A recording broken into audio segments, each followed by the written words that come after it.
Bem-vindos aí para mais uma de nossas lives. Vou dar aquele minutinho para o pessoal ir se acomodando e vendo a conexão. Quem puder ir dando ok aqui no chat, que está me escutando, me ajuda. Obrigado, Graciano. Obrigado, Matheus. Obrigado, Lucas. Espero que vocês estejam bem. Beleza, gente? A gente está caminhando para a próxima da nossa 40ª live. Então, já conheço aqui tem um monte de nome que eu já sou até familiar, assim, é meu contato com o mundo, Rui, esse momento aqui, é quando eu vejo gente, assim, o mais próximo que eu tenho de ver aglomeração é nesse momento aqui. Ótimo, a gente está precisando de contato humano esses dias. É. Gente, para quem é Maria de primeira viagem, sejam bem-vindos, tá? Meu nome é Bruno Hora, eu sou um dos fundadores da InvestSmart e a gente tem feito esse evento quase que diário, tá? Pelo menos umas 2 ou 3 vezes na semana, com a intenção de aproximar os nossos clientes, os nossos amigos, os nossos assessores, todo mundo, das pessoas de mercado, das pessoas que estão ali na ponta de tomar de decisão.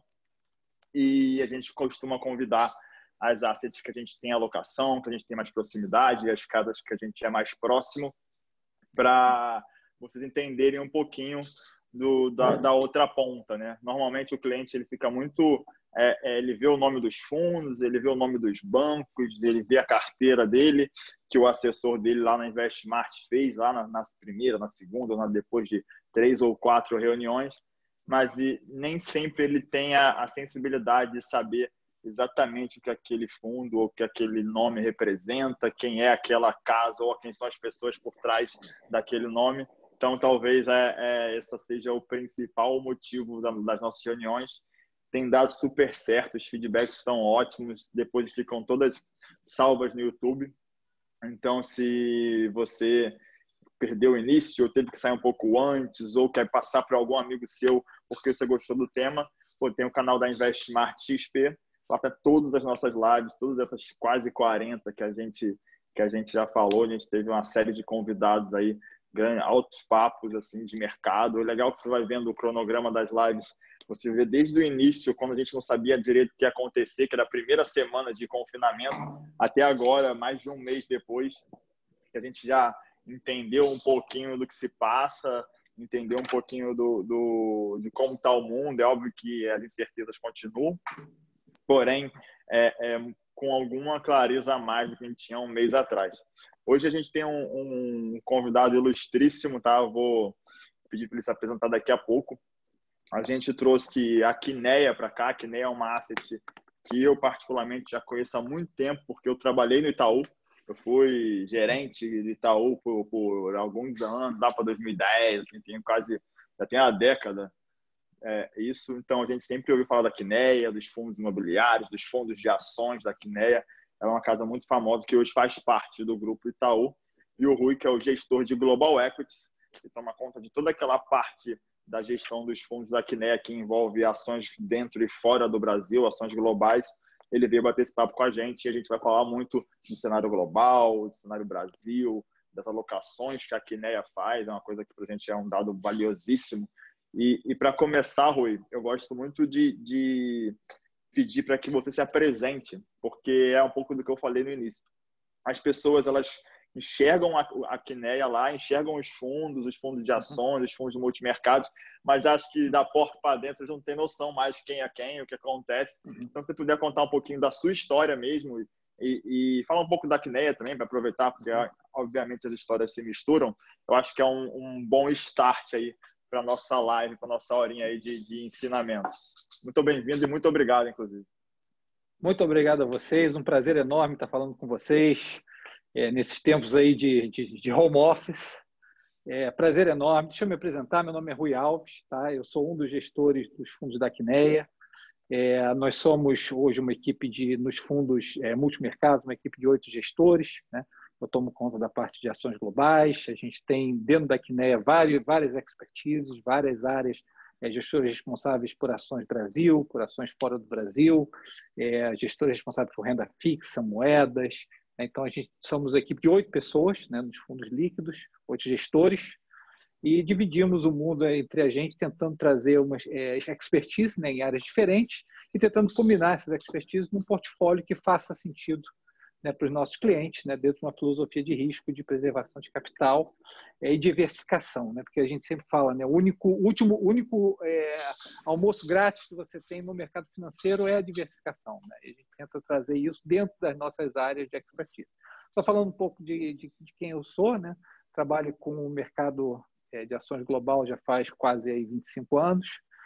Passei um bom tempo da minha vida fora do Brasil, decidi voltar para o Brasil, porque eu achei que essa parte de trazer esses investimentos internacionais para o Brasil seria uma coisa importante, né? Porque em 2012 trabalhei na JGP com André Jacuzzi, trabalhei na Adam com Márcio Appel e juntei a Quineia, né, com toda essa equipe de 7 pessoas maravilhosas que a gente tem lá para fazer o Quineia Cronos, fazer o Quineia Atlas, fazer esses hedge funds que vocês conhecem. E espero que invistam, ou se ainda não invistam, que invistam após essa conversa que a gente vai ter hoje. Tá? Eu queria dividir em 3 pedaços, ou 3 ou 4 pedaços, falar um pouco para vocês, dar uma ideia do que a gente está vendo do mundo, do que a gente está vendo do Brasil, do que a gente está vendo dos commodities, diferentes asset classes. Né? Para tentar resumir da melhor maneira possível, a gente acha que hoje a gente consegue trazer um portfólio interessante para vocês, por algumas razões, né? Porque lá fora a gente tem, logicamente, uma economia melhor, né? Um arcabouço institucional melhor do que a gente tem no Brasil de hoje, mas a gente também não tem os mesmos preços que a gente tem no Brasil de hoje.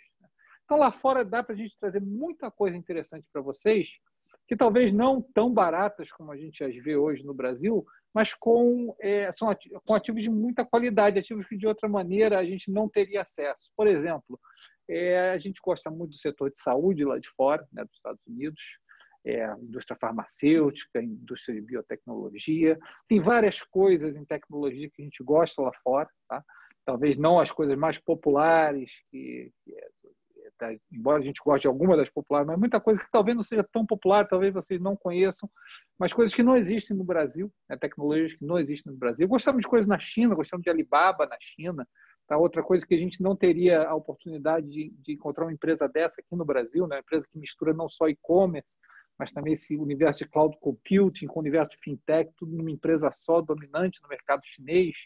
Então, hoje a gente consegue trazer para vocês do exterior ativos interessantes que diversificam a posição que naturalmente as pessoas teriam no Brasil, tá?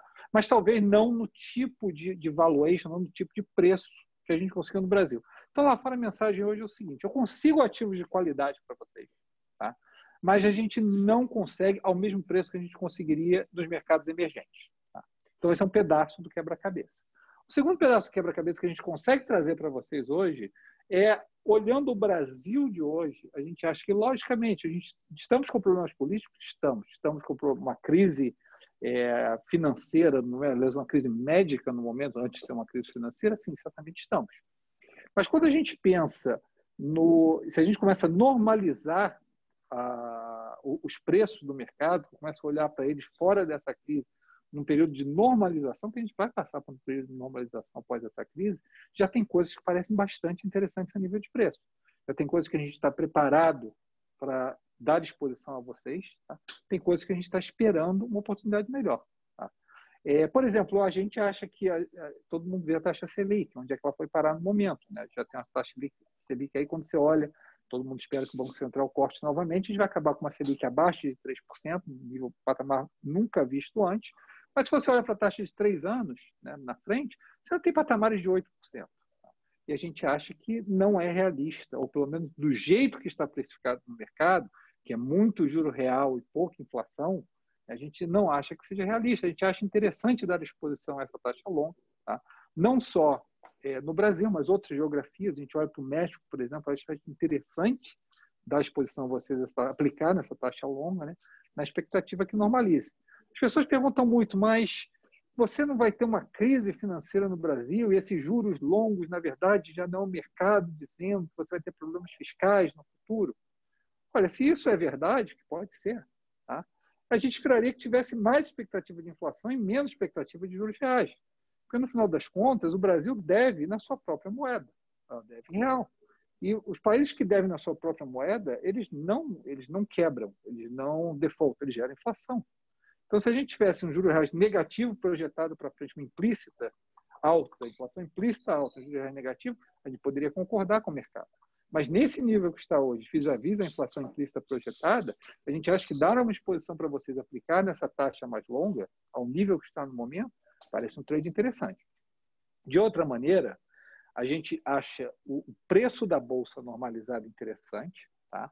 A gente está buscando oportunidades, tá? A gente já não está direcional de modo significante na bolsa há algum tempo, mas a gente está buscando oportunidade de voltar a essa bolsa, tá?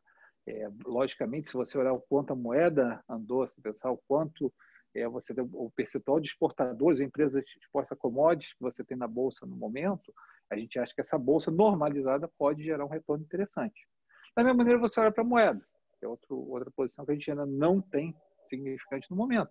Mas o quanto a moeda já andou 50% praticamente dos níveis que a gente estava acostumado, a R$ 4 por dólar, já bateu praticamente 6 hoje, a gente acha que já tem bastante no preço, a gente já começa a ver isso no conta corrente. Tá? Não só a recessão no Brasil causa, na verdade, uma redução vai causar uma redução de importações que vai se compor ao desvalorização da moeda, melhorando esse conta corrente. Nesses níveis de moeda já começa a parecer interessante. Tá? Então, o que a gente olha no Brasil? A gente olha para os preços no Brasil. Embora você não tenha o arcabouço institucional que você tem lá fora, embora você não tenha a força do Tesouro americano, a força do Banco Central americano segurando o mercado, aqui a gente começa a ter preços bastante interessantes. Não só aqui, a gente olha para o México, por exemplo, outros emerging markets, mercados emergentes, a gente acha que já começa a ter preços interessantes nesse mercado emergente. Então, o mundo hoje, na nossa concepção, é um mundo onde, em mercados desenvolvidos, a gente tem ativos de qualidade que a gente não conseguiria em emerging markets, tá? E muitos deles a gente consegue num preço interessante, tá? Bons ativos de longo prazo, né? Bons geradores de caixa, que num mundo de juros zero global são muito interessantes, com ativos em mercados emergentes muito baratos, tá? Que logicamente a gente sabe que estão passando por uma crise no momento, mas são justamente nessa crise que a gente vai buscando a oportunidade de voltar para eles e fazer uma posição significante neles. Tá? Significativo, sempre confundo português com inglês. Tudo bem. Eu tenho acabo tendo muitos anglicismos. Aí você olha para os commodities, tá? Que é interessante. Quando você olha para as commodities globais, você entra num processo que você começa a entender o Brasil um pouco, começa a entender os emerging markets, começa a entender por que nossa moeda está onde está no momento. Né? Porque, logicamente, com essa crise, sobrou muitas commodities pelo mundo inteiro. Né? Você não consome óleo da mesma maneira que você consome. Né? Tanto é que o preço do óleo, acho que todo mundo viu nos jornais, chegou a ficar negativo no primeiro contrato por algum tempo, alguns dias. Você não consome cobre da mesma maneira que você consome e por aí vai. Tá? E as commodities sofreram. Tá? E, logicamente, nosso país, sendo um país dependente de exportação de commodities, nossa moeda sofreu, a moeda da maioria dos mercados emergentes sofreu. A gente acha que algumas dessas commodities já estão em preços bastante interessantes. Tá? Vou dar um exemplo. Por exemplo, você olha o óleo curto, você está com o óleo curto aí na casa de $25. O óleo longo, logicamente, você pode comprar óleo para diferentes datas. Tá? Quando você olha para o óleo de dezembro de 2021, por exemplo, ele está a $35. E a gente sabe que o valor marginal de produzir esse petróleo é mais ou menos $50. Por que negocia 25 no momento? Porque, logicamente, tem um excesso de oferta, porque as pessoas não estão andando de carro, não só no Brasil, mas no mundo inteiro. As pessoas vão voltar a andar de carro, e quando voltarem a andar de carro, o preço marginal de se produzir petróleo é 50, não é 35. Então, a gente acha que já tem commodities que a gente olha e diz assim, está interessante voltar para essas commodities. E conforme o mundo se normalize, essas commodities vão voltar para o valor marginal de produção delas. Tá? E essas commodities voltando, as moedas dos países emergentes vão voltar em algum momento. Tá? Então, a gente tem esse mix de valor nas commodities, tá? Valor nos emerging markets, com um mix de qualidade que você tem nos mercados desenvolvidos hoje. Aí você fala, por que os mercados desenvolvidos estão baratos? No momento, não, baratos não estão. Você diz assim, o que aconteceu em março, abril, nos Estados Unidos? Né? Você, na verdade, teve uma correção muito forte no mundo inteiro, tá? Durante o mês de março, todo mundo viu, com a questão do Covid. Agora, você teve uma volta nos Estados Unidos em abril completamente desproporcional em o que aconteceu no resto do mundo. Tá? Por razões da qualidade dos ativos e por razões que o Banco Central americano fez e o Tesouro norte-americano fizeram de tudo para, vamos dizer, se contrapor a essa crise. Vou dar um exemplo para vocês. A gente fala assim, o Brasil está com problemas fiscais. Todo mundo sabe disso, todo mundo lê no jornal. Os Estados Unidos, o déficit fiscal dos Estados Unidos desse ano está sendo projetado para alguma coisa entre menos 15% e menos 20%. Então, a gente consegue entender, se você olhar o balanço do Banco Central norte-americano, ele deve crescer, se as projeções estiverem corretas, eu acho que estão, tá? Ele deve crescer uma coisa como 6 trilhões de dólares. Tá? 6 trilhões de dólares, que é mais ou menos, aí para dar uma ideia, uns 30% da economia dos Estados Unidos, só o balanço do Banco Central. Tá? Então, da mesma maneira que tem uma força recessionária no vírus, nos Estados Unidos você tem duas forças, uma fiscal e uma monetária, muito fortes se contrapondo. Então, o índice americano voltou muito rápido, a Bolsa Americana voltou muito rápido, ela já está negociando hoje, olhando na tela aqui no momento, a 20 vezes earnings, tá? 20 vezes lucro, para daqui a 12 meses. Tá? Então, no nosso cenário, como a gente não consegue no índice achar valor no índice agregado, o que a gente traz para vocês são ativos específicos dentro dos Estados Unidos. Tá? Então, voltando, só para fazer um recap, né, para a gente poder passar para perguntas e iterações. A gente tem um mix de qualidade nos Estados Unidos, ou no mundo, né, no mundo desenvolvido, um mix de preço em emerging markets, onde a gente precisa desse catalista, a gente precisa entender o ponto de entrada, tá? E um mix de valor nas commodities, tá? Que a gente acha que, no momento, a grande parte delas está dando abaixo do valor de produção e, melhor ainda, sem investimentos futuros, né, o que provavelmente vai gerar uma falta de oferta e, quando a demanda normalizar, provavelmente os preços não vão voltar para a média histórica. Provavelmente, muitas dessas commodities vão acabar voltando para cima da média histórica. Todo mundo conhece a história do petróleo, mas eu vou contar uma história para vocês. Cobre, a gente olha para cobre, daqui a 2 anos não tem mina de cobre sendo feita hoje ou sendo planejada para daqui a 2 anos atender a demanda. Provavelmente você também vai entrar num processo de aperto, né, do mercado, onde a demanda vai voltar, não vai ter oferta, o preço provavelmente é para cima. Tá? Eu vou pausar aqui para poder ouvir as perguntas de você e poder interagir um pouco. Perfeito, perfeito, Rui. Sensacional esse primeiro overview. Acho que deu para a galera pegar.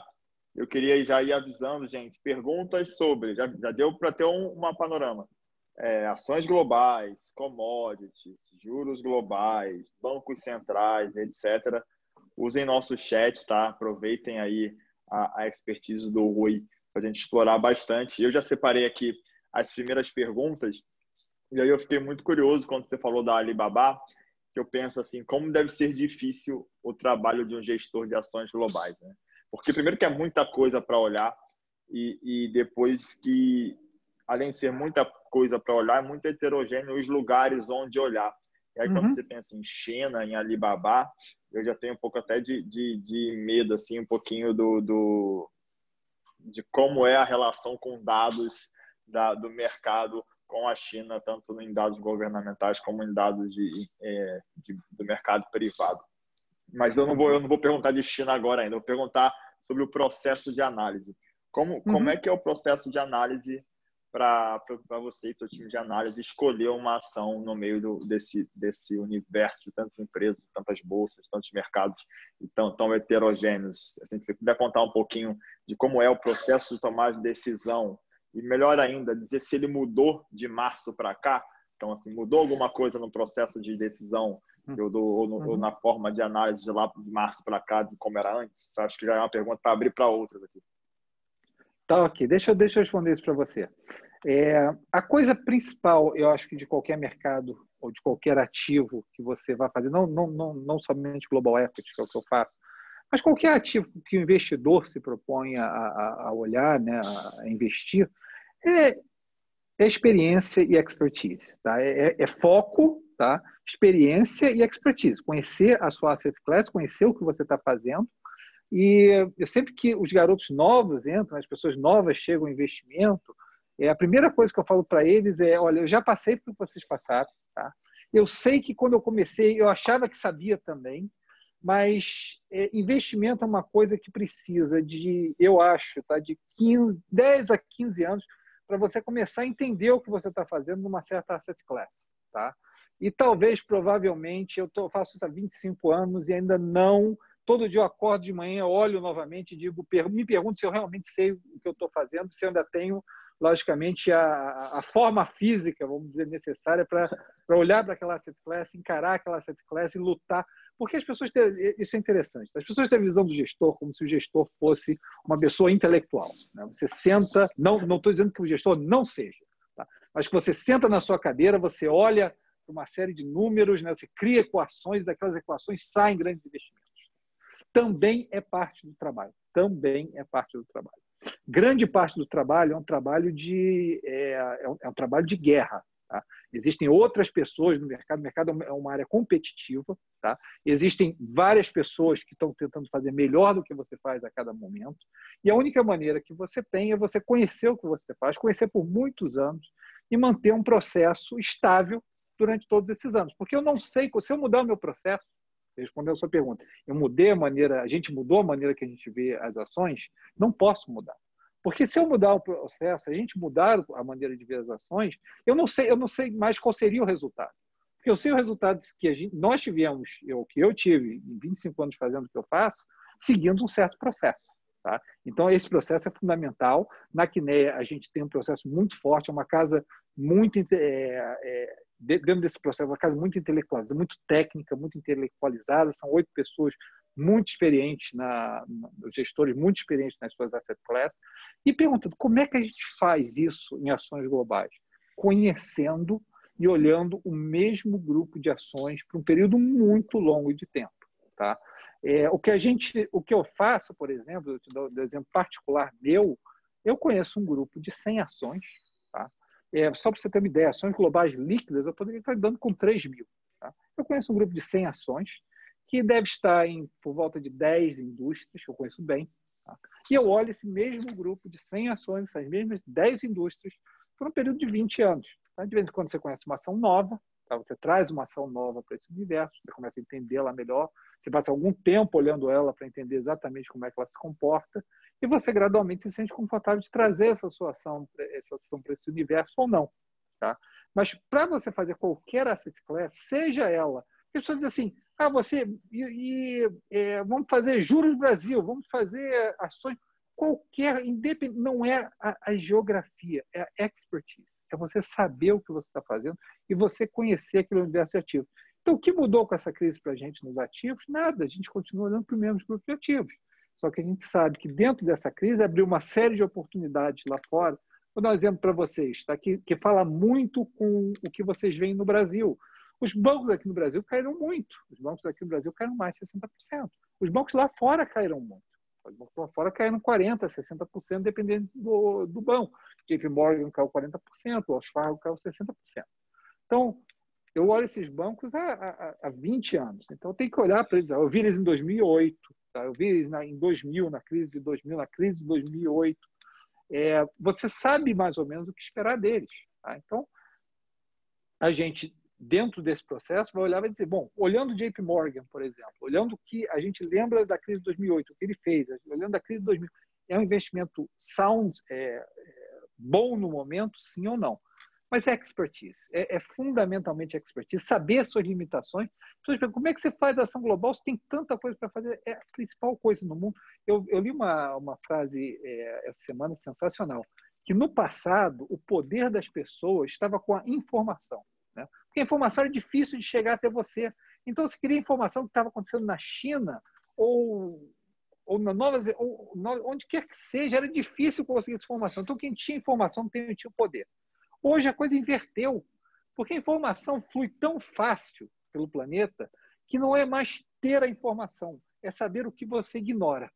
É saber como você ignora, o que você tira desse grupo para você poder focar em poucas coisas. Né? Qual é o meu principal problema que não só o gestor tem hoje, mas qualquer um de vocês tem hoje em casa? é saber como alocar o seu tempo e evitar que o seu tempo seja consumido pelo seu celular, o seu tempo seja consumido pelo excesso de informações, pelos 5 jornais digitais que você tem para ler, pelas 15 newsletters que você recebe, tá? E pelos 500 WhatsApps que chegam da sua família.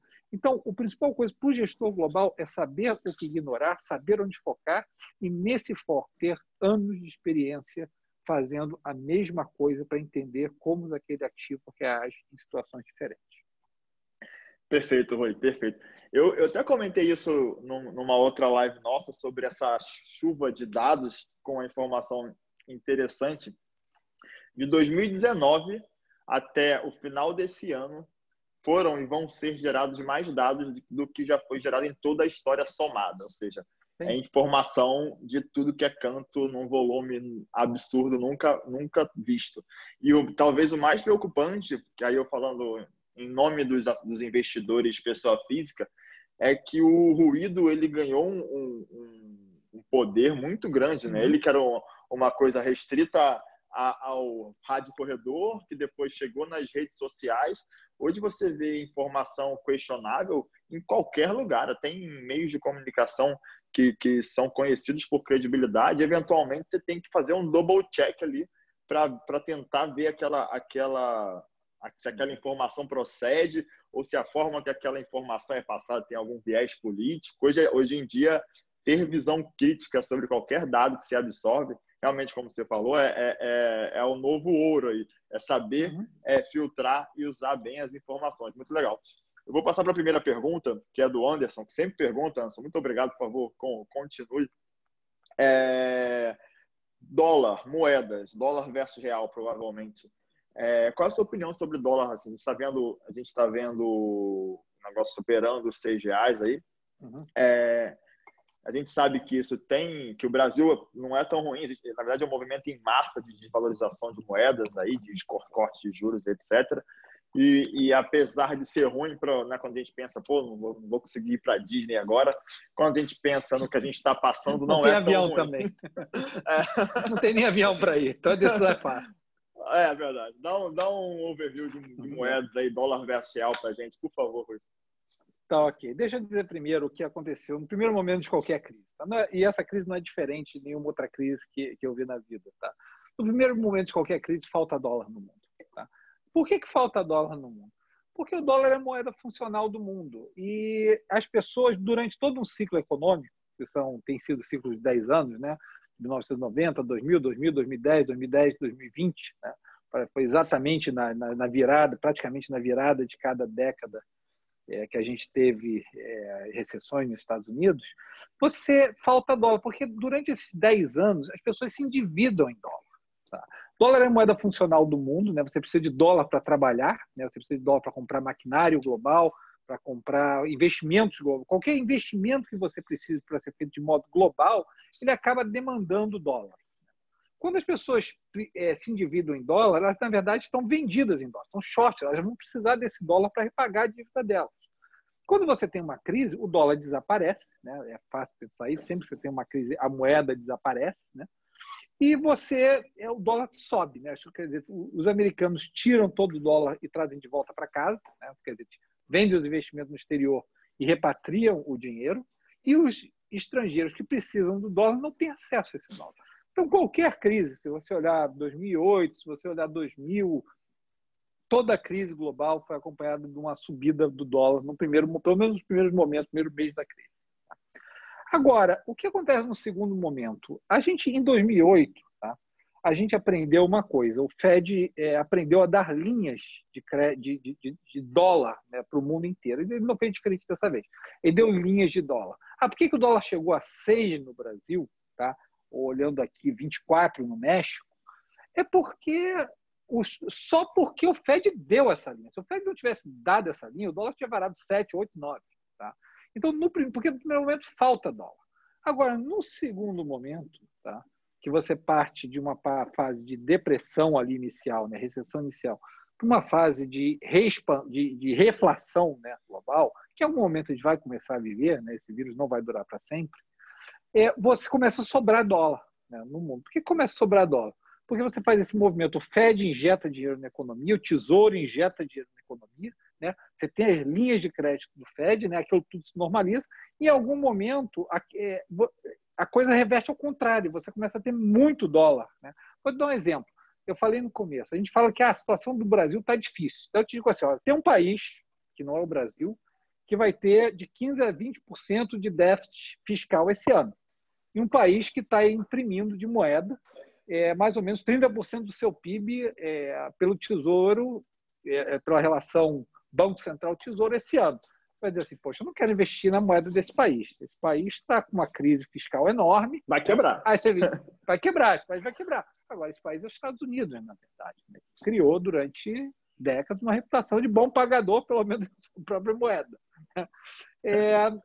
O que acontece no final das contas é que vai sobrar dólar em algum momento. E nesse momento, eu acho que está exposto a moeda de mercados emergentes. Eu estou falando aqui com vocês, eu comprei até um pouco de moeda emergente um pouco antes aqui dessa reunião, já pensando gradualmente, tá, a fazer esse movimento gradual, tá, para uma saída do dólar e uma entrada em moedas emergentes. Uma coisa que funcionou esse ano de maneira sensacional foi vender moeda emergente e comprar dólar, natural de qualquer crise. Só que a resposta dos Estados Unidos, eu falei no começo, por que voltou tão rápido o mercado americano? Porque a resposta foi brutal. Você tem uma crise aí que deve consumir 6%, 7% do GDP, e se você pegar essa resposta monetária fiscal, dá um múltiplo disso. Tá? Só a resposta fiscal já é mais do que a queda de GDP. E se você olhar a monetária, ela é um múltiplo, ela é 3 vezes a queda do GDP, ela é 3 vezes a resposta fiscal. Então, é uma resposta muito grande para você pensar assim, vai faltar dólar. Tudo o que a gente precisa é começar a normalizar. Normalizar, as pessoas voltarem a sair de casa, as economias começarem a voltar gradualmente, e vai começar, em algum momento, as pessoas olharem e dizer assim, por que eu vou colocar meu dinheiro, tá? Na verdade, num lugar onde você tem 0% de juros e você vai entrar, olha só, vai faltar juros no mundo. Tá?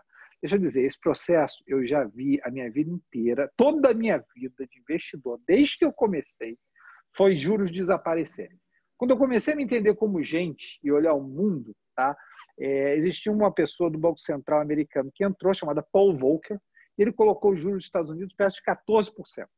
E as pessoas projetaram esses juros para a eternidade.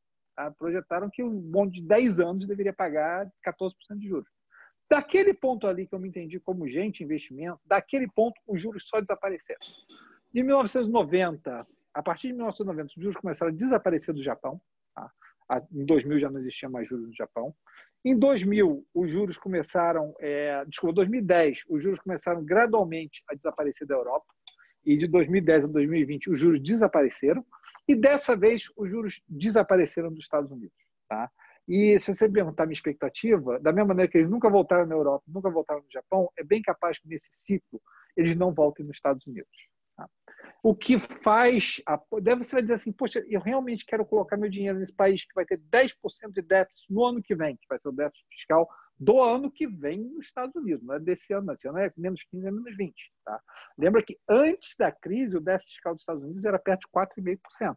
Você vai querer colocar o seu dinheiro com a sobra de dólar que vai ter, porque o que está acontecendo hoje nos Estados Unidos é pura monetização. Aquela monetização que a gente aprendeu no colégio, que, na verdade, o Tesouro emite e o Banco Central compra. Aquela coisa que quem tem um pouco mais de idade, que viveu antes do Plano Real, lembra do overnight, da ciranda financeira, do Tesouro emitindo e o Banco Central comprando, gerando inflação, coisas que você vê na Argentina. Dessa vez é o mesmo processo nos Estados Unidos. Lógico que eles podem retirar moeda de circulação no futuro, mas no momento é o que está acontecendo. Porque quando você teve o primeiro momento em 2008, tá, que foi aquele momento de QE, quantitative easing nos Estados Unidos, o dinheiro ficou dentro do Federal Reserve, porque ele comprava dos bancos, os bancos depositavam de volta no Banco Central. Dessa vez não está sendo assim. Dessa vez o Tesouro está emitindo papel, o Banco Central está comprando isso diretamente de fundos de pensões, está gerando aumento de moeda. Em algum momento, esse dólar vai virar. Tá? É uma questão de tempo. Basta normalizar e se continuar nesse clima, nesse pace de crescimento de dívida americana, esse dólar vai virar. Perfeito. E aí temos Deixa eu dizer outra coisa importante. Diga.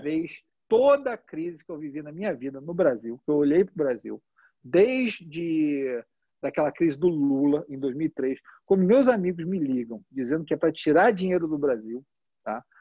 Inevitavelmente a moeda vira. Inevitavelmente.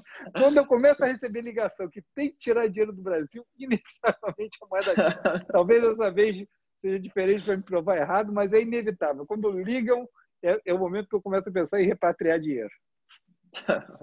Então, peguei 3 pontos importantes aqui que eu acho que vale a pena a gente recapitular para o pessoal que está assistindo, principalmente para quem entrou no meio do caminho.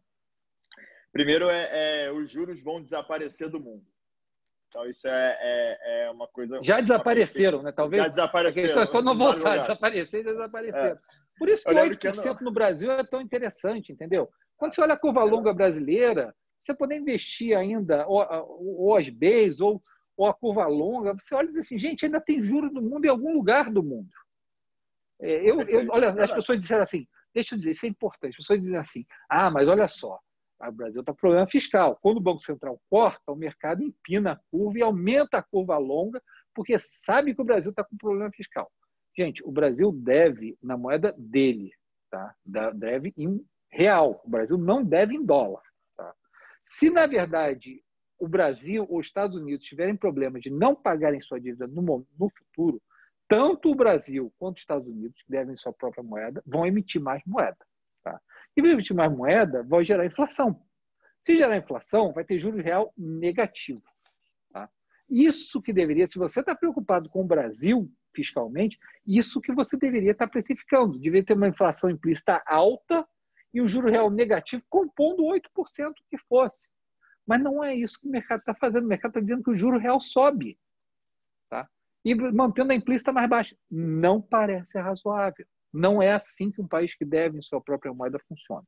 Tá? E eu acho que, eu falei para vocês, em 85, a gente tinha aqueles 14% de juros precificados eternamente nos Estados Unidos, e o mercado estava completamente errado. Tá? Hoje o mercado precifica 0.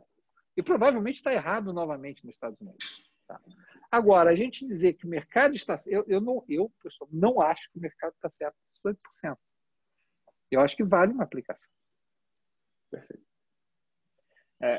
O insight interessante aí, uma coisa que confesso que eu via de outra forma e você me abriu os olhos, é que eu sempre monitorava os países que iam chegando perto de juros zero ou juros negativos. Aí eu olhava, tem 16 países com juros negativo, que era uma expectativa aquela expectativa que todo investidor tem, principalmente os de bolsa, quando é que o gringo vem, né? Então, a gente monitorava pontualmente, países cortando juros, países que retomaram o ciclo de corte de juros, etc. Mas a gente nunca tinha visto por essa perspectiva que talvez seja um movimento global e uma fase de maturidade de todos os países. Em algum momento os juros chegar em 0 ou muito próximo de 0 e estacionar ali. Você falou um pouco da curva longa do Brasil, que é um pouco dessa paridade que a gente vive, que é um banco central ativo e rápido nos cortes, até com uma mudança de postura da última reunião. Mas a gente ainda vê ali uma persistência, como você bem falou, da curva longa, sem inflação implícita, uma coisa meio ali que quase que uma persistência por desconfiança. Você acha que o Brasil ele vai entrar nesse rol dos países que estacionaram em patamares muito baixos de juros? Olha, eu vou dizer o seguinte, eu vi gradualmente esse processo que eu vi dos juros desaparecerem globalmente, foi um processo que eu sempre fui visto de maneira incrédula. Tá? Deixa eu dar o primeiro exemplo. Quando os juros começaram a desaparecer do Japão, foi o primeiro lugar que os juros desapareceram, eu me lembro que todo amigo meu, os títulos do Japão, de dívida japonesa, né, se chamam JGBs, né, JGBs, né, Japanese Government Bonds. Todo mundo queria vender JGBs. Todo mundo queria, porque achava que os juros iam normalizar no Japão em algum momento. E eu lembro uma frase de um chefe meu ali do ano 2000 que dizia assim, né, garoto, o nosso trading floor é cheio de corpos de traders mortos que passaram uma década tentando vender JGBs. Tá? E da mesma maneira, de 2000 a 2010, você teve um trading floor cheio de corpos estendidos de traders que quiseram o tempo todo querer vender bunds, né, que são os títulos da dívida alemã, né? Ou os títulos OAT, são títulos da dívida francesa, e por aí vai. E, na verdade, tudo tendeu para zero. Da mesma maneira, quantas pessoas não morreram recentemente tentando constantemente vender treasuries, né? E essa taxa convergindo para zero por toda a curva, né? E no momento praticamente forçada pelo Banco Central para que seja zero por toda a curva. Eu acho que o Brasil vai passar, acho que a gente está num momento parecido de incredulidade, né? As pessoas olham o bond long, eu quero vender esse bond long, né? Que é o que gera a taxa alta, né? E eu vi esse momento acontecer, eu vi esse momento acontecer no mundo inteiro. Eu acho que em algum momento as pessoas vão acordar para o fato, vão dizer assim, pelo amor de Deus, me deixa aplicar, porque foi o que sobrou de juros. Tá? Eu já vejo no México isso, eu já vejo as pessoas olhando a curva mexicana, que logicamente o México tem uma posição fiscal melhor que o Brasil, e dizem assim, pelo amor de Deus, me deixa ter esse mínimo de juros, né, que eu possa ter no momento, me deixa eu aplicar nesse mínimo de juros que eu possa ter no momento. Eu acho que vai chegar um ponto, eu acho que a gente chegou nesse ponto no mundo, o Brasil provavelmente vai chegar também, em que os fundos de pensão vão pedir, pelo amor de Deus, me dá o resto de juros que tiver para que eu possa, na verdade, cumprir meus targets atuariais. Eu acho que a gente vai lembrar do tempo que a gente tinha essas Bs com 6% de juros reais, vai dizer assim, nossa senhora, eu podia ter resolvido a minha vida com essas Bs de 6% de juros reais e não resolvi minha vida pensando na tragédia fiscal brasileira, que no final das contas devia na sua própria moeda. Verdade, verdade. Que saudade da B com prêmio de 6%, né? Nossa, bons tempos. Podia ter resolvido a sua vida. Pois é, se eu soubesse que não tinha vendido na primeira a faculdade das crianças, né? Essa coisa. Verdade, exatamente. Era prêmio para o resto da vida. Mas legal. Eu vou mudar um pouquinho só, a gente sair um pouco dessa parte de juros e moedas. E aí eu queria entrar talvez um pouco mais no micro e falar das posições que vocês estão mantendo aí, que eu acho que isso vai dar insights para novas perguntas, a gente mudar um pouquinho o foco. Hoje, a gente perguntou do processo de alocação, você explicou muito bem que nada melhor que uma boa quilometragem para você ter ali essa segurança em ter suas posições. E você comentou também que você tem ali no seu radar 100 empresas e dali você trabalha para escolher essas posições, tamanho, aumentar ou diminuir. Você quer falar um pouquinho, aí não precisa entrar no Atlas ou no Cronos, mas um overview, aí depois a gente vê para que lado vai, de como vocês estão posicionados aí, pode ser papéis ou setores, enfim, quais são os viés que estão acreditando? Deixa eu dar falar um pouco dessa parte, então eu vou focar um pouco nessa parte global, porque eu acho interessante, né, uma coisa que talvez as pessoas não tenham muita exposição, ou certamente tem menos exposição do que a parte local, né? O que tem acontecido? Nessa parte as pessoas falam muito o seguinte, por que o mercado americano está 20 vezes lucro? Não é um PI baixo, é um preço-lucro baixo. É o segundo preço-lucro mais alto que a Bolsa Americana já teve, fora a bolha da Nasdaq, a bolha de tecnologia, de .com, do ano 2000.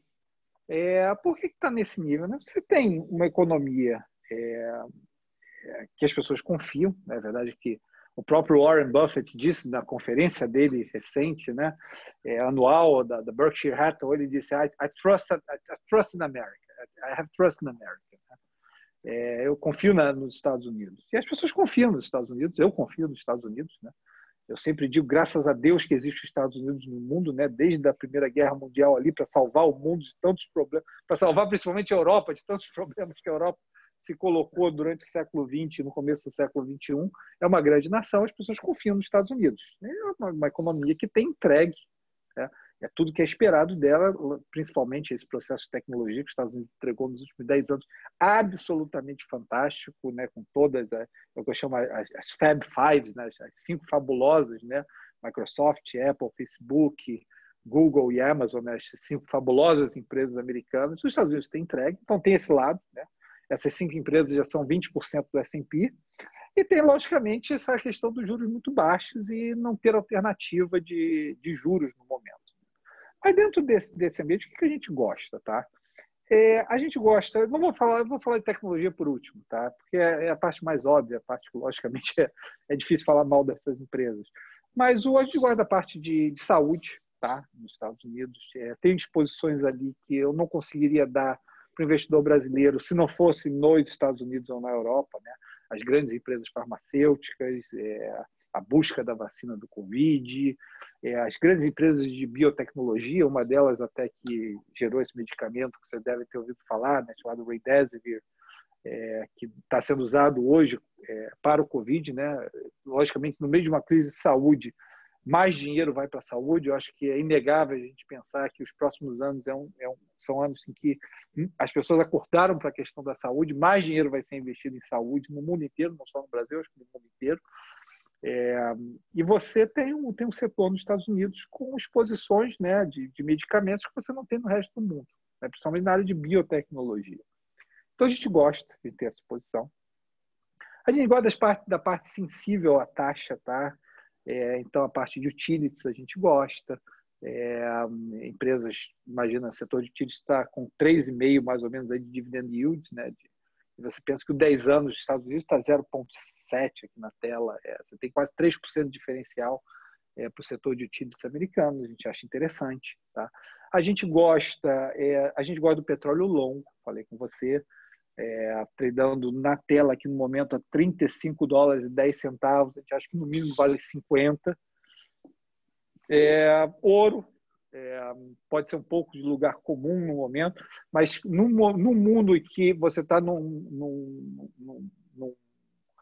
processo de quem desvaloriza mais a sua moeda, ou quem destrói mais a sua base, as bases, né, sólidas de qualquer moeda, né, quer dizer, emitindo dinheiro, fazendo com que o Tesouro compre o Banco Central comprando nos Estados Unidos, na Europa, no Japão. No Japão, o Banco Central está comprando o ETF de ações. Na Europa, o Banco Central está comprando dívida privada, né, de baixa qualidade. Nos Estados Unidos, está comprando dívida privada de baixa qualidade. O Banco Central, dívida privada de baixa qualidade, de média qualidade, está emprestando dinheiro para as empresas diretamente. Você tem um processo ali que, como eu destruo a minha base monetária da maneira mais rápida possível, né? No Brasil, você olha, a gente sabe o que está acontecendo no momento também. Então, você diz assim, o ouro é ganhar por WO, né? É ficar parado, né, e deixar as pessoas, na verdade, todas elas é aquela brincadeira, não é o ativo que sobe, é o dinheiro que cai. Isso tem acontecido no mundo inteiro, né? O dinheiro tem caído, as pessoas estão destruindo o dinheiro. Por que é essa crise, no final das contas? Quando você pensa no âmago dessa crise, tá? O que é o governo salvar todo mundo, né? O governo salvar as empresas, o governo salvar as pessoas, o governo dá R$600 aqui, o governo aumenta o seguro-desemprego dos Estados Unidos, incentiva as pessoas na Europa a não serem demitidas, né? Isso, na verdade, é a sociedade destruindo a sociedade, né, representada pelo governo, destruindo a sua base monetária, diluindo a sua base monetária, para que, na verdade, as pessoas que detenham esse dinheiro percam o valor desse dinheiro, para que esse valor que é perdido desse dinheiro possa ser transferido para essas outras pessoas que precisam no momento da sociedade. Então, você que poupou ali, comprou os bondes do Tesouro Americano, que investiu em moeda, você perca um pouco disso para que as outras pessoas que precisam no momento. É um grande acordo social. Agora, nesse grande acordo social, as moedas são destruídas e o que sobra são os commodities, né? O ouro, por isso que a gente gosta do ouro, a gente gosta do petróleo. As commodities pode ter um movimento bastante interessante, não com o ativo subindo, mas simplesmente com as moedas caindo. Perfeito. Respondi sua pergunta? Não, respondeu. A parte de tecnologia, como você falou, ela beira a obviedade, né? Sim, a parte de tecnologia ela é muito interessante. Olha só, o que tem acontecido, logicamente, a gente olha para ativos no longo prazo, mas a gente também olha para o posicionamento de curto prazo. O que está acontecendo nessas empresas de tecnologia?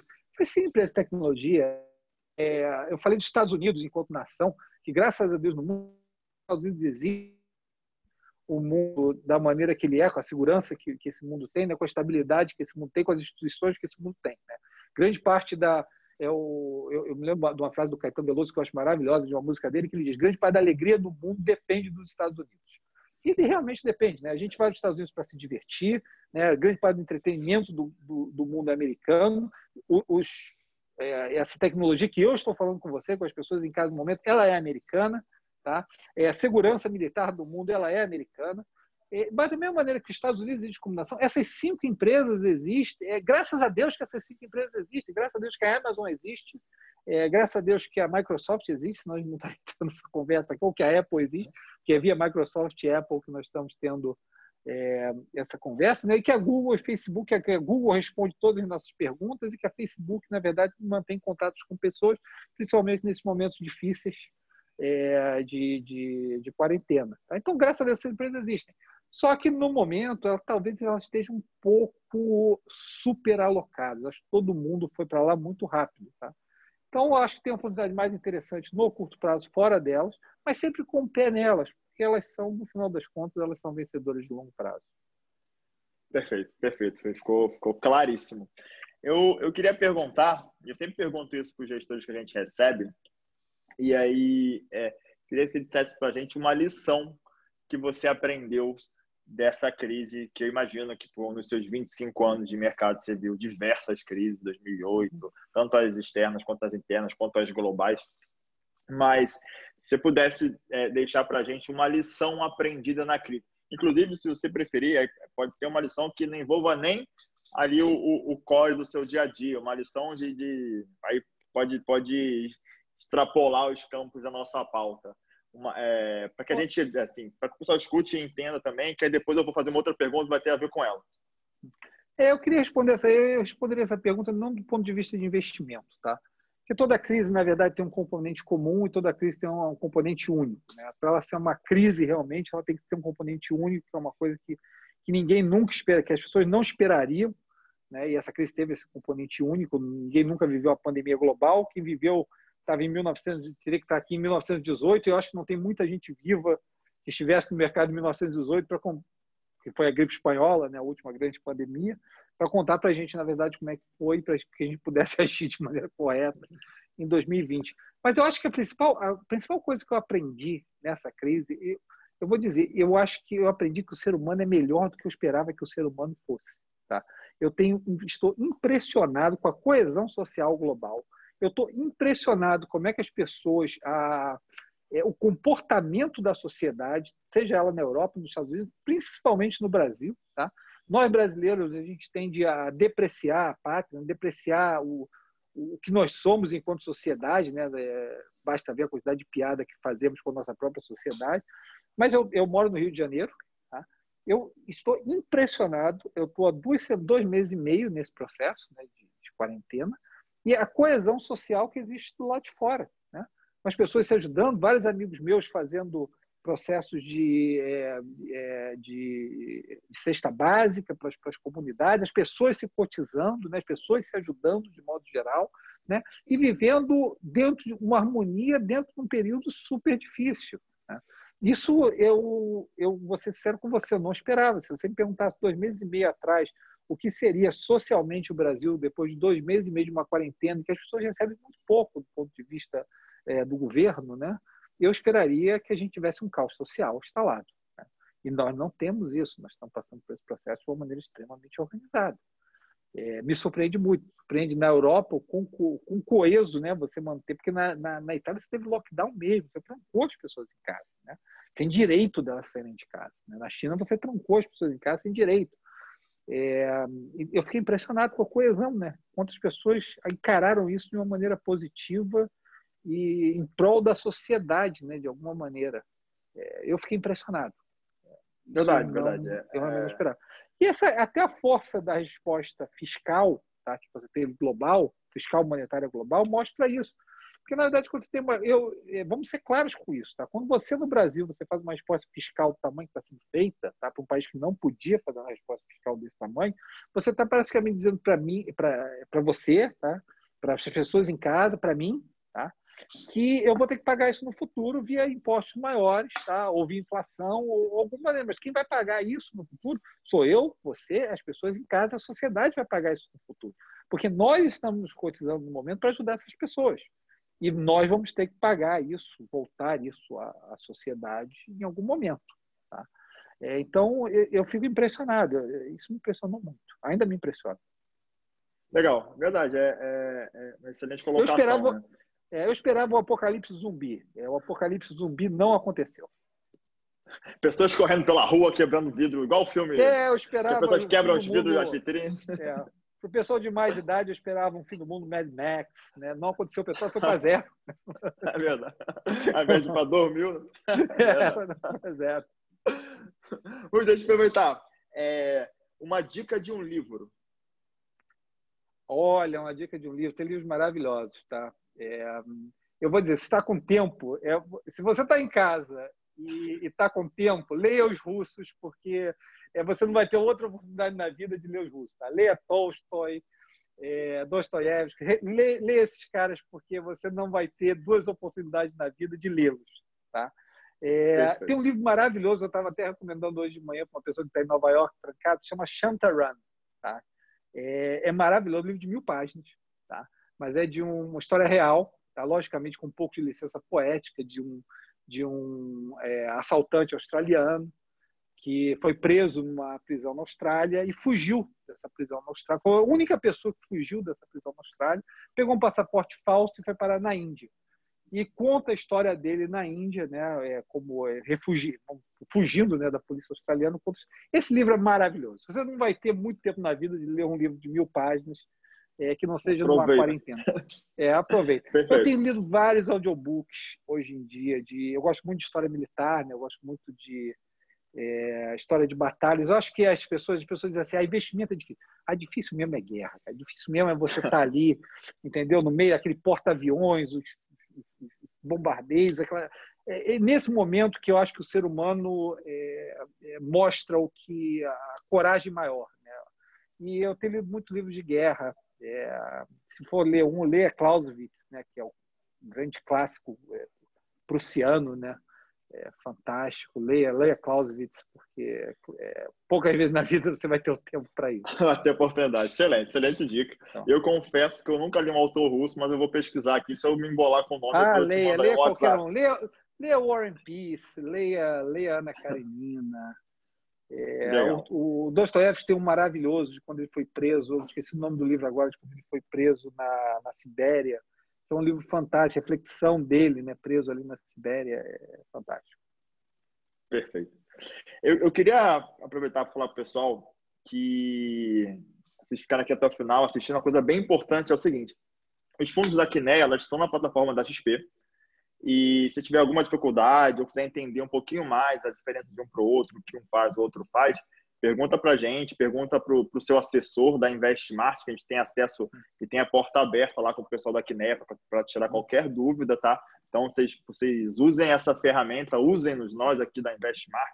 A gente tem escritório aí em pelo menos 9 estados, então vocês podem usar o seu assessor para entender e alocar lá. E isso que a gente comentou aqui, de comprar empresas de tecnologia, de comprar empresas de saúde que estão batalhando para buscar a cura, é justamente as empresas que você vai investir quando você investe nos fundos da Quineia. É legal que isso fique bem claro para vocês também, porque o que a gente está discutindo aqui nada mais é do que as alocações que o Rui e a equipe da Quineia faz e que o investidor, que é o cotista do fundo da Quineia, surfa ali a valorização ou desvalorização dos ativos.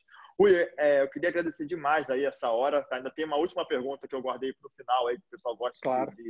de receber, mas já como é uma pergunta com cara de encerramento, assim, fique sabendo que as portas da InvestSmart são sempre abertas. Eu espero que a quarentena que mude nossos hábitos, coloque a gente mais assim para falar, para dar essas entrevistas. A gente faz um evento no Rio de Janeiro, a gente fazia presencial, grande chance que ele vai ficar online. A gente fez para 5.000 pessoas em janeiro. No próximo, você já está aqui meio que convidado ali a participar dos nossos painéis, tá? Se for presencial ou online, não importa. Mas a pergunta de encerramento, que vem acompanhada de um agradecimento aí pelo seu tempo, é uma dica para os investidores pessoa física, tá? Que dica você deixa aí para a gente encerrar para os investidores, tanto para o cara que apanhou aí março, abril, quanto para o cara que está começando a olhar para esse mercado e querendo entender um pouco mais? Tá, deixa eu dizer, eu acho que a principal coisa tem aquela frase antiga, né, dos tempos ali da Babilônia, dizer assim, né, conheça você mesmo. Né? A principal coisa para qualquer investidor é se conheça, entenda quem você é. Tá? Existem 2 tipos de investidores, eu sempre falo. Né? Tem aquela pessoa que quer ir para uma festa e para ir para aquela festa quer a melhor roupa possível. e não está muito preocupado se vai gastar dinheiro com aquela roupa, mas ele quer uma roupa realmente de qualidade, porque ele sabe que ele vai fazer o impacto que ele precisa fazer com aquela roupa. E tem aquele outro investidor que é diferente, tem aquele cara que diz assim, eu vou comprar a roupa mais barata possível para que eu possa aparecer bem nessa festa. Essas duas pessoas estão querendo atingir o mesmo objetivo, mas elas atingem o objetivo de maneira muito distinta. Elas vão se sentir bem se elas seguirem o princípio que norteia elas. Se você pedir para aquele cara que quer comprar a roupa mais barata possível, para aparecer razoavelmente bem na festa, para ele gastar, ele vai detestar, ele vai chegar mal na festa. Ele vai sentir mal dentro daquela roupa. E o cara que realmente quer investir numa roupa boa para aquela festa, se você der uma roupa barata para ele, mesmo que seja razoável, ele não vai gostar. Tá? Por que eu estou dizendo isso? Porque isso divide o investidor de crescimento, o investidor de growth, né, que quer ações de crescimento, daquele investidor que quer ações de valor, né, ações que tradam a múltiplos baixos. Né? Normalmente, essas pessoas são distintas. Tá? Normalmente, o que você é como investidor é muito distinto do seu. Tá? Junte isso, esse princípio, com o princípio de percepção. Perceba o seguinte, o que as pessoas pensam de um ativo muda muito dependendo do preço desse ativo. Tá? Mercado financeiro é o único mercado do mundo que eu conheço, tá? Tem vários mercados, mercados de commodities, mercado de especiarias, mercado de roupa, em que quanto mais caro alguma coisa fica, mais as pessoas gostam daquilo. Tá? É um dos poucos mercados que tem essa tendência. O mesmo ativo, tá? Quanto mais ele sobe em preço, mais as pessoas gostam. Como se você chegasse na loja amanhã, vê uma camisa que você gostou, amarela, e ela custa 10. Você não gosta muito dela. Mas se você chegar no dia na loja e vir por 20, você passa a gostar mais. E a 50 você acha ela fantástica. Não deveria ser assim. Tá? Então, o Bovespa a 120, olha só, a gente fala muito o seguinte, o valor das ações está na perpetuidade, está no longo prazo. Qualquer uma pessoa que viu valorização de ação sabe disso. Mas as pessoas olham o Bovespa a 120 e acham que é uma coisa muito diferente do Bovespa a 77. São as mesmas empresas, os mesmos ativos, e você está jogando para a sua aposentadoria, você está jogando para ter ou dar uma situação boa para os seus filhos quando você estiver perto da aposentadoria, ou a sua própria aposentadoria, está jogando um processo de acumulação de capital de médio e longo prazo. Tá? Não deveria afetar você se o mesmo ativo é 120 ou se o mesmo ativo é 77. Cuidado com as percepções dos ativos. Tá? Eu já vi Microsoft hoje, vou dar esse exemplo, que a Microsoft é uma empresa que todo mundo conhece, Microsoft hoje negocia a 30 vezes PI. 30 vezes. Eu já vi a Microsoft negociar a 8 vezes PI. 8. Não faz muito tempo, não. Não faz muito tempo, não. Faz nem 10 anos que ela negociou. Acho que faz 6 anos que ela negociou a 8 vezes PI. Talvez esteja enganado, pode ser 8 anos. É a mesma Microsoft. É a mesma empresa. Mas ela hoje negocia 30 vezes. Tá? Então, a percepção que as pessoas têm desse ativo é diferente do que a percepção que elas tinham com esse ativo a 8 vezes. Tá? Há 8 vezes, a Microsoft tinha perdido o grande ciclo de mobile, de smartphone. Né? Tinha perdido para a Apple esse grande ciclo, tá? E para a Samsung. Tá? Há 30 vezes, a Microsoft está junto com a Amazon sendo uma das principais empresas de cloud computing no ano. Mas é a mesma empresa. Tá? Cuidado com percepções. Tá? A Petrobras hoje ela não é tão diferente da Petrobras de 2 anos atrás. É simplesmente uma questão que hoje, a questão do ciclo econômico, logicamente o preço do petróleo não é o mesmo do que era 2 anos atrás. Tá? Mas preste atenção nisso, preste atenção, cuidado com as percepções. Se pergunte o seguinte, se esse ativo tradeasse a metade do valor que ele estava na tela, você ia gostar mais ou você ia gostar menos desse ativo. Tá? Se conheça, saiba que tipo de pessoa na festa você é e tome muito cuidado com as percepções dos ativos. E compre ativos que se querem pela metade do preço. Por exemplo, eu vou dar um exemplo para vocês, tá? Um ativo que é difícil para mim no momento, mas só para vocês entenderem isso. Boeing. Tá? Boeing é um ativo difícil no momento. Tá? Você sabe que ela teve problema com o principal avião dela, que é o 737 MAX, tá? Que é um avião que foi parado. Vocês viram aqueles 2 aviões que caíram. Tá? É um avião, o principal gerador de valor da Boeing é esse avião. Eu preciso que esse avião volte. Tá? Logicamente, aviões não estão sendo vendidos no mundo no momento, porque eles não estão nem voando.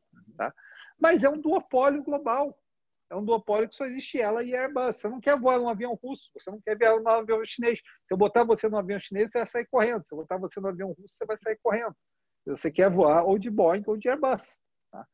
E dentro desse duopólio, eu consigo comprar essa empresa hoje a 1/3 do que eu poderia comprar ela há 18 meses atrás.